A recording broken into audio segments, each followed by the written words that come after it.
zama ciko na numfashi mai yaye damuwata.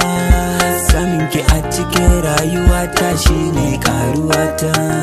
Ke na gano a bacci a zahiri ke ce garkuwata, kuma ke ce zaki dace a cikin rayuwata.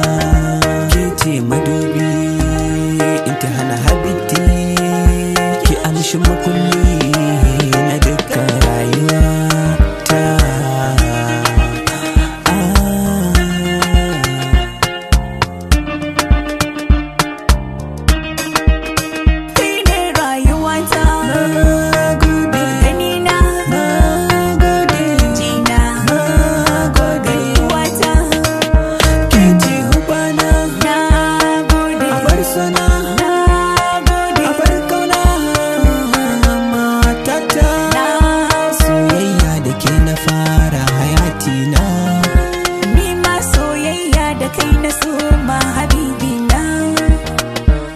Kika shigo